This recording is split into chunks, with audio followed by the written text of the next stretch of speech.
My son told the judge he wanted to live with his dad because I was never around. I showed them 312 pages documenting his dad's missed visits over 6 years. The judge revoked his custody and hit him with $92,000 back support. My lawyer squeezed my wrist and whispered, "Don't show anything." So I sat still while Ethan described a version of me I didn't recognize, stressed, rigid, absent. Across the room, Grant looked calm and wounded in his expensive suit. What no one knew yet was that I had 6 years of proof saved on my laptop. It started 2 weeks after the divorce. Ethan waited by the door for his weekend. At 5:45 p.m., Grant texted, "Work emergency. Can't make it." Ethan went quiet. That became a pattern: plausible excuses, last-minute cancellations, promises to make it up next time. I documented every one: date, time, excuse, screenshots of texts, archived emails. Over 6 years, he missed 847 hours of court-ordered visitation. Meanwhile, during rare appearances, he was the hero: Disney trips, NBA games, the newest iPhone. I was the parent enforcing homework and bedtimes. By 10, Ethan said, Dad would let me. By 12, he believed I was the problem. When Grant filed for primary custody, claiming I was emotionally unavailable, my lawyer asked, "Do you have documentation?" I opened the spreadsheet. In court, Grant testified first. "I've grown,"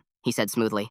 "I've been consistent." When asked how many visits he'd missed, he guessed 15 or 20. My lawyer stood. Exhibit A. She handed the judge a chart showing 312 missed or shortened visits, 62% of his scheduled time. Grant's jaw tightened. "That's exaggerated." "Exhibit B," she said, introducing cancellation texts. "Would you like me to read them?" The judge nodded. 12 messages were read aloud, each one the same. Something came up. Then Ethan testified. "I want to live with my dad," he said. "Mom has too many rules." My lawyer's cross-examination was gentle. "Ethan, how often do you think your father showed up for visits?" "Most of them," he answered. Exhibit C. The 38% attendance rate appeared. Ethan stared at it. "That's not right. When was the last full weekend he stayed?" Silence. Exhibit D. Recent texts canceling within 48 hours. Ethan looked at his father. "Dad, did you really cancel all those times?" Grant hesitated.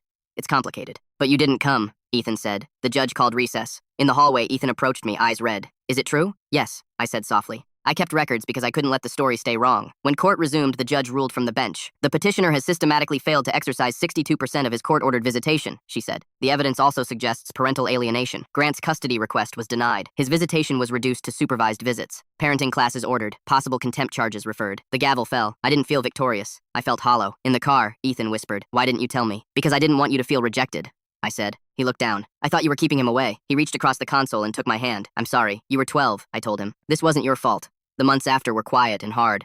Therapy helped. Grant's supervised visits became sporadic, then rare. Eventually, they faded. 2 years later, Ethan got his learner's permit. I sat in the passenger seat as he adjusted the mirrors and pulled out of the drive. He smiled. "Thanks for being here, Mom. I know you always have been. The spreadsheet still exists on my computer, but I don't need to open it anymore." The real proof was never just in 312 pages of documentation. It was in the moment my son finally understood what being there actually means.